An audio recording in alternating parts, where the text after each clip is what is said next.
आज की हमारी कथा है राजा परीक्षित को श्रृंगी ऋषि का श्राप। देखते हैं किस प्रकार से राजा परीक्षित को श्रृंगी ऋषि का श्राप मिलता है, तक्षक नाग का डसना और श्रीमद् भागवत महापुराण पर शुरुआत यहाँ से होता है 7 दिनों का। पूरी कथा विस्तार से समझेंगे, बने रहिए हमारे साथ इस वीडियो में। और इसी प्रकार के वीडियो के लिए आप जरूर हमारे चैनल को फॉलो कीजिए। श्रीमद् भागवत कथा को इस प्रकार से कहानी के रूप में हम एक 10-10 मिनट का वीडियो बनाकर आपको प्रस्तुत करेंगे। स्टार्ट करते हैं इसकी क्लास। सर्प का विष और शास्त्र का अमृत, ये एक विरोधाभास है। सर्प का विष और शास्त्र का अमृत राजा परीक्षित की मोक्ष की कथा है। राजा परीक्षित को श्राप मिलता है कि आपको तक्षक नाग डसेगा और आपकी मृत्यु हो जाएगी। राजा इसको सहर्ष स्वीकार करते हैं और शास्त्र की अमृत हमारे सामने खोलते हैं। देखते हैं कि वो क्या फर्क आता है हमारे जीवन में इस कथा से। एक श्राप जिसने मृत्यु को जीवन के सबसे महान उद्देश्य में बदल दिया, उस श्राप की आज इस कथा को हम आज समझने वाले हैं। तो कथा कुछ इस प्रकार से शुरुआत होती है। ये महाभारत की कथा है। महाभारत में ये हमारी श्रीमद् भागवत कथा की एक कथा आती है। शरीर की थकान और भौतिक शरीर की सीमाएं होती है किसी व्यक्ति की। इस चीज को आप समझिए, किसी भी व्यक्ति की शरीर की सीमाएं होती है और उसकी थकान। शिकार से लंबे समय तक शिकार करने के कारण राजा परीक्षित अत्यधिक भूखे प्यासे हो गए थे। एक शिकार पे गए थे राजा परीक्षित, है ना। राजा महाराजा लोग शिकार पे जाते हैं, तो लंबे समय तक शिकार करने के कारण राजा परीक्षित अत्यधिक भूखे और प्यासे। उस भूख प्यास को, अपनी शारीरिक आवश्यकताओं को मिटाने के लिए थकान से चूर राजा जल की खोज में शमीक ऋषि के आश्रम पहुंचते हैं। शमीक ऋषि के आश्रम पहुंचने के बाद क्या होता है इसको आप देखिएगा। जैसे वो शमीक ऋषि के आश्रम में पहुंचते हैं तो वो देखते हैं कि वहां के जो ऋषि है शमीक ऋषि गहरे ध्यान और समाधि में लीन है और भौतिक संसार से पूर्णतः विरक्त। लेकिन फिलहाल राजा को अत्यधिक पीड़ा हो रही है। भौतिक कैसी पीड़ा? भूख और प्यास की। तो इस समय वह सोचने समझने की इतनी क्षमता नहीं रखते हैं कि राजा जो शमीक ऋषि है वो गहरे ध्यान में है, वो उनकी बातों को नहीं सुन पा रहे। राजा जल की मांग कर रहे हैं, कुछ भोजन की मांग कर रहे हैं, है ना। उसको शमीक ऋषि नहीं सुन पा रहे। क्यों? क्योंकि वो गहरे ध्यान में समाधि में लीन। ऋषि ने राजा का स्वर नहीं सुना। उसे राजा ने अपना जानबूझकर किया गया अपमान किया। राजा को ऐसा लगा कि शमीक ऋषि जानबूझकर नाटक कर रहे हैं और मेरा अपमान कर रहे हैं। ठीक है, देखिए ध्यान की एक गहराई है। शमीक ऋषि ध्यान में गहरे में, लेकिन अहंकार का टकराव। राजा परीक्षित को ऐसा लग रहा है कि मैं चक्रवर्ती सम्राट हूँ और मेरे ही राज्य में, ठीक है। यद्यपि परीक्षित राजा एक महान राजा है, धर्मात्मा राजा, लेकिन एक क्षणिक भूल हो रही उसे, उसकी शारीरिक पीड़ा, भौतिक आवश्यकताएं पूर्ण नहीं हो पा रही है, उसको खाना नहीं मिल पा रहा है, जल की पूर्ति नहीं हो पा रही है, तो उसका फिलहाल जो बुद्धि है थोड़ा सा अपने मुख्य मार्ग से हट रही है। चलिए आगे इसमें देखते हैं कि और क्या क्या होने वाला है कहानी में। अब क्या होता है, एक क्षणिक भूल हो जाती है और वो देखते हैं वो क्षणिक भूल कैसे, किस प्रकार की उसके जीवन के कर्म के चक्र को बदल देती है। शारीरिक कष्ट है राजा को, कैसे उसको भूख प्यास लगती है।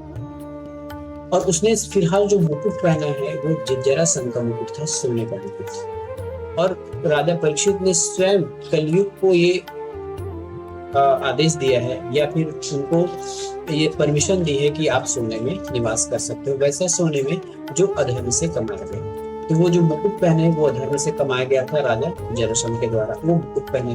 अब उस पर वो काल जो है, कलयुग जो है आकर विराजमान होंगे। और जैसे ही कलयुग विराजमान होंगे, राजा के मन में क्रोध आएगा, बहुत ज्यादा क्रोध आएगा। इतना क्रोध आएगा कि वो सही और गलत का फर्क नहीं जान पाएंगे।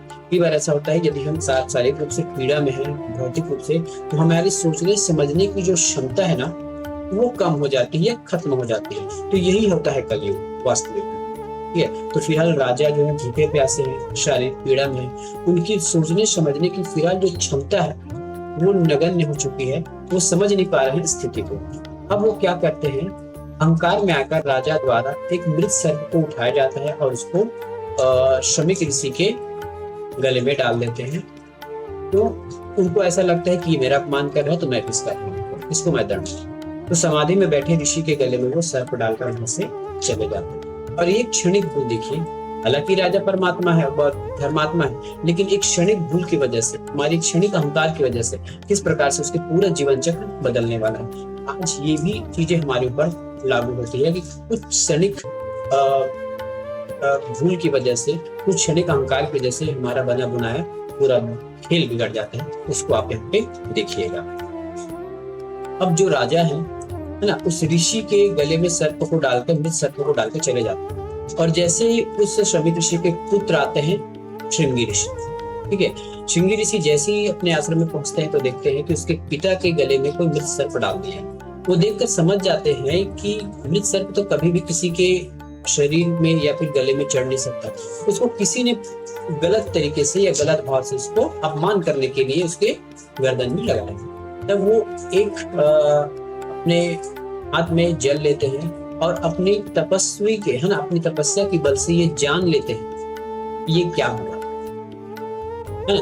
और उनको ऐसा लगता है कि पक्का किसी ने बदमाशी की है, ठीक है। तब क्या करते हैं, और वो उसको श्राप देते हैं। श्राप कैसे देते हैं कि जिस दुष्ट राजा ने मेरे पिता का अपमान किया है उसे आज 7वें दिन तक्षक नाग डसकर मृत्यु हो। यहाँ पे देखिए, इनको क्रोध आ गया, क्रोध में इन्होंने एक व्यक्ति को मृत्यु दंड दे दिया।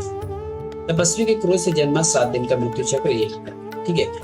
कई बार होता है जमाने में लोग क्रोध करते हैं, ठीक है। पिछले बार आपने देखा कि राजा ने अपने अहंकार में क्रोध आया और उन्होंने गलती किया। अब इस बार ये ऋषि पुत्र श्रृंगी ने बिना सोचे समझे, हालांकि राजा ने उनके पिता का अपमान किया था, लेकिन इतना बड़ा अपमान नहीं था कि उसको मृत्यु दंड दिया जा सके, लेकिन अपने क्रोध के अग्नि में उसने इसको एक श्राप दे दिया। अब देखते हैं इसके और क्या कष्ट हो सकते हैं। अब यहाँ पे देखिए, ये हमारे 3 व्यक्ति है और 3 सोच यहाँ पे आपको देखने को मिलेगा। 3 अलग अलग एजेस है, 3 अलग अलग सबकी आयु है और 3 अलग अलग सबके मनोभाव देखेंगे। क्रोध, करुणा, इन तीनों का अलग अलग दृष्टिकोण देखिए। राजा श्रृंगी, महर्षि श्रृंगी ऋषि युवावस्था है और इसकी प्रतिक्रियाशील क्या, हम युवा है, जवान है, अपने पिता की क्रोध को, पिता के अपमान को सह नहीं पाए, पिता का अपमान देखकर अत्यधिक क्रोध हुआ। उसकी तपस्या की शक्ति का, अपनी तपस्या की जो शक्ति है उसको विनाश के लिए प्रयोग किया। उसने जो तपस्या किया था, उसको जो शक्ति मिला था, उसने विनाश के लिए प्रयोग किया, बिना ये सोचे समझे कि कौन राजा थे, उसकी इतिहास कैसा है, कैसे थे, कैसे हैं या नहीं है, ये सोचे समझे बिना तुरंत उसको श्राप दे। दूसरे में हमारे राजा परीक्षित, जिसकी अवस्था है कलयुग से प्रभावित थे, थक गए थे। उन्होंने क्या किया, क्षणिक अहंकार के भूल में उसने राजा श्रमिक ऋषि के गले में सर्प डाल दिया, है ना। लेकिन वो स्वभाव से धर्मात्मा थे। भले ही अभी उनकी मन में क्रोध आ गया और उन्होंने कुछ गलत कर दिया, लेकिन उनकी जो नेचर थी, है ना, उनकी जो नेचर थी या उनकी जो राजा प्रजा की जो भाव थे वो ऐसा नहीं, वो अच्छे राजा थे, लेकिन क्षणिक अहंकार में उन्होंने गलती कर दी। अब आते हैं श्रमिक ऋषि के पास, परिपक्व थे और धर्म के जानने वाले। उन्होंने श्राप के प्रति क्या प्रतिक्रिया दी, तो श्राप को अनुचित माना। उन्होंने कहा कि राजा धर्मात्मा है, उनसे भूल हो गई है, लेकिन इतना कठोर श्राप देना उचित नहीं है। उन्होंने अपने पुत्र को बताया, किंतु राजा, क्योंकि श्रृंगी ऋषि श्राप दे चुके थे, अब उसको वापस नहीं लिया सकता था, तो श्रमिक ऋषि ने किसी के माध्यम से राजा तक एक सूचना पहुंचाई कि ऐसा ऐसा बात है, मेरे पुत्र के द्वारा आपको श्राप दिया गया है, आने वाले 7वें दिन में तक्षक नाग आपको डसने वाले हैं। उनको एक सावधान किया, उनको एक अवगत कराया उनकी स्थिति से, ठीक है। अब राजा को जैसी पता चलता है श्राप के बारे में, तो श्राप को ईश्वर की इच्छा मानकर वैराग्य को प्रस्थान किया। यहाँ पे एक राजा की सोच देखिए, चाहते तो वो तक्षक नाग को ढूंढते, मारते पीटते, जैसा भी करते, ठीक है, या उस ऋषि पुत्र के प्रति कुछ अपना प्रतिक्रिया देते, ऐसा कुछ नहीं किया। श्राप उन्होंने ईश्वर की इच्छा माना और वैराग्य को प्रस्थान कर दिया। श्राप की सूचना मिलने पर राजा ने अपना राजपाट अपने पुत्र जन्मेजय को सौंप दिया, ठीक है। अहंकार को समाप्त किया, अपने अंदर जो अहंकार था उसको समाप्त करने के लिए उपवास रखा और गंगा के तट पर आसन ग्रहण किया और वहां चल गया। राजा ने श्राप को दंड नहीं बल्कि भगवान की भक्ति में लगने का एक उपाय माना, एक ईश्वरीय अवसर माना। यहाँ पे हम देखते हैं कि एक परम प्रश्न, जो उचित प्रश्न उन्होंने राजा ने पूछा। जैसे वो गंगा के तट पर महान संतों के संगम में पहुंचे तो उन्होंने एक प्रश्न किया। कैसा प्रश्न किया? जिस मनुष्य की मृत्यु निकट हो उसे क्या करना चाहिए? अनेक ऋषियों के साथ महान संत सुखदेव जी भी वहां उपस्थित थे। तो उन्होंने सुखदेव जी से पूछा कि जिस व्यक्ति की, जिस मनुष्य की मृत्यु निकट हो उसे क्या करना चाहिए? ये एक स्वाभाविक क्वेश्चन। इसी जगह आज के कोई व्यक्ति होता तो क्या करता? सबसे पहले ये सोचता कि सर्प को पकड़ो और मारो, है ना, या उसका उपाय ढूंढते कि किस प्रकार से दूर भागना चाहिए। लेकिन राजा ने सहर्ष अपनी गलती को स्वीकारा और उन्होंने एक अपने मार्ग में चले गए कि अब मुझे क्या करना चाहिए, क्योंकि 7वें दिन तो मेरी मृत्यु होने वाली है।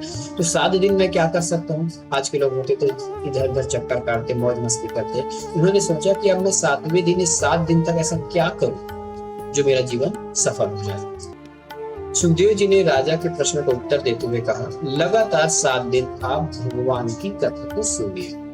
श्रीमद् भागवत महापुराण जो मृत्यु के भय से मुक्ति के 7 दिन, जो 7 दिन जीवन के अंत का सूचक थे, वे 7 दिन आत्मा के उद्धार के मार्ग थे। महाराज परीक्षित को पता था कि 7वें दिन आपकी मृत्यु होने वाली है, इसलिए वो भगवान की कथा सुनने लगे। आपको तो पता नहीं है क्या 7 दिन आपकी मृत्यु होने वाली है, तो कहीं ना कहीं आप अच्छा कार्य कीजिए, भगवान की कथा सुनिए, अच्छा कार्य कीजिए, देश के हित में कार्य कीजिए, ताकि किसी प्रकार की कोई समस्या आपको, जब आपकी मृत्यु हो तब आपको ना हो। अब मृत्यु का एक अप्रत्याशित स्वरूप आता है, तक्षक नाग। 7वें दिन मृत्यु समय तो निश्चित था।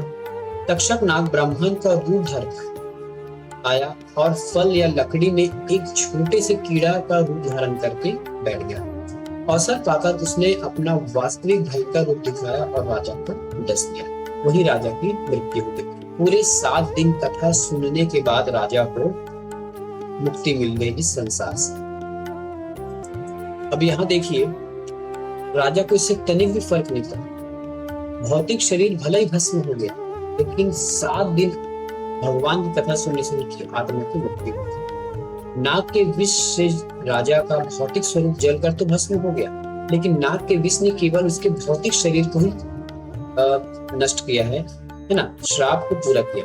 लेकिन जो मन भगवान में पूर्णतः लीन हो गया था, वो शाश्वत मोक्ष को प्राप्त। ठीक है, ये थी 7 दिन की कथा का महात्म्य। अब यहाँ हम एक तुलना कर लेते हैं मृत्यु और मृत्यु। एक श्राप जिसने संसार को जीवन का सबसे बड़ा शास्त्र दिया। यदि वो श्राप नहीं मिलता तो श्रीमद् भागवत कथा नहीं बनती। ठीक है, तो तक्षक का विष केवल राजा के शरीर को नष्ट कर पाया, लेकिन सुखदेव जी की कथा के अमृत ने उसकी आत्मा को नष्ट कर दिया। विपत्ति को जब भक्ति और समर्पण के साथ स्वीकार किया जाता है तो वह विनाश नहीं बल्कि मोक्ष प्राप्त है। और वे वास्तविक मोक्ष का है। यदि आप 7 दिन भगवान की कथा समझते हैं तो आपके अंदर इस सोचने समझने की शक्ति आ जाती है कि वास्तविक में ये हमारा जो जीवन है, वो ये जो शरीर नहीं, हमारी आत्मा जो मुख्य है। दूसरी बात, कथा सुनने से आपको ये बात पता चलेगी कि जो जीवन हमको मिला है इस भवसागर में, आपको कर्म करते हुए जीने के लिए मिला है ना। यदि आप इस पृथ्वी लोक पर आए हैं तो इस पृथ्वी लोक पर आपको कैसा करना चाहिए, कैसा कर्म करना है, कैसा कर्म नहीं करना है, क्या सही है, क्या उचित है, क्या अनुचित है, ये जानने की आपको शिक्षा मिलती है इस कथाओं से। न कि आपको कोई स्पेशल ट्रीट दिया जाएगा कि आज बहुत लोग के मन में है केवल कथा सुनते रहिए, सब काम छोड़ दीजिए, तो वैसा नहीं होगा। अब कथा सुनने के साथ आपकी जो दायित्व है, यदि आप पिता है, पति है, पुत्र है, या आपके जीवन में या कोई भी कार्य से जुड़ा हुआ है, तो उसको सच्चे भक्ति से कीजिए, सच्चे निष्ठा से कीजिए, नियम पूर्वक कीजिए। यदि आप पृथ्वी पे रह रहे हैं तो पृथ्वी के इस नियमों का पालन कीजिए, ताकि कोई आपको जीवन में प्रॉब्लम ना आए। ठीक है, तो ये था आज का हमारा कथा। मिलेंगे अगले वीडियो में। धन्यवाद।